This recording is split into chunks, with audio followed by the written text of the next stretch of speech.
On retrouve Philippe Tesla, directeur adjoint de l'urgence et des opérations de la Croix-Rouge. Bonjour. Quelles actions menez-vous actuellement sur le terrain et quels sont les besoins les plus urgents? Bonjour.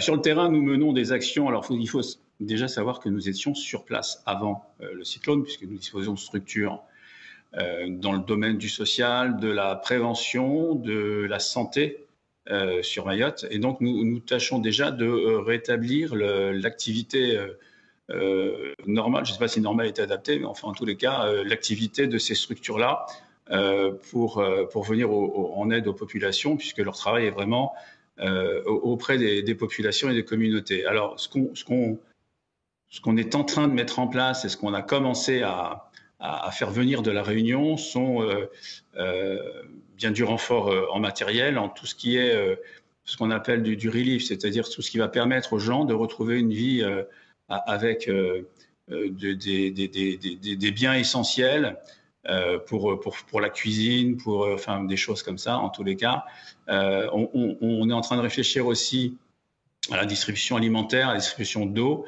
Mais vous savez que la grande difficulté, ça a été pointé par notre envoyé spécial, c'est qu'en fait, on a un problème sûrement d'acheminement. C'est-à-dire que les voies de circulation ont peut-être été rétablies, mais l'acheminement, c'est-à-dire l'accès à l'île est toujours un peu problématique. En tous les cas, ça va sûrement se résoudre dans les jours à venir. L'idée, c'est aussi de faire de l'aller vers. Notre mission principale sur ce type de catastrophe, c'est d'aller vers les populations et donc de faire de l'évaluation en santé, de l'évaluation en besoins essentiels et de pouvoir essayer de répondre au mieux et au plus près des besoins des populations. Donc, on diligente des équipes mobiles sous forme de maraude pour vraiment faire prendre contact avec la population, évaluer les besoins et ensuite mettre en place les dispositifs qui sont nécessaires pour vraiment être efficaces auprès des populations. Qui attendent notamment l'eau potable. L'habitat insalubre, les bidonvilles ont été détruits par le cyclone. Que deviennent les habitants de ces bidonvilles? C'est bien ce qu'on essaye de savoir. En tous les cas, l'idée, c'est vraiment qu'on puisse vraiment aller au plus près et vraiment au plus profond de l'île pour pouvoir essayer de mesurer ça, parce que pour l'instant, on est comme tout le monde en fait. On n'a pas plus de renseignements ou pas plus de commentaires à faire sur ce qui est dit, parce que je pense que là vraiment, c'est une catastrophe sans pareil. On n'a jamais eu une catastrophe de telle ampleur en tous les cas, à traiter sur le territoire national ou en outre-mer. Donc c'est vraiment très. Enfin, je pense que la mise en place des secours et de toute l'aide qui peut être apportée dans le temps est assez longue, simplement parce que on a vraiment cette difficulté d'avoir une évaluation réelle des besoins. Mais quand on voit les images, je pense qu'elles sont sans appel. Enfin, je crois qu'on voit bien la situation.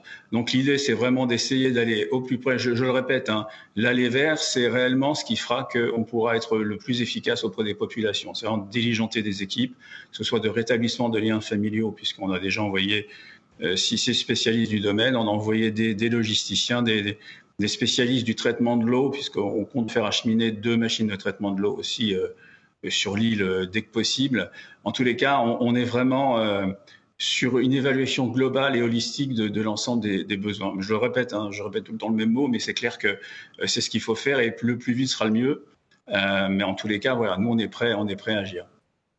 Rapidement, l'un des problèmes va être la fuite des cadres, des professionnels, des spécialistes nécessaires au retour d'une vie plus normale et à la reconstruction du pays. Comment faire pour les garder? Alors moi,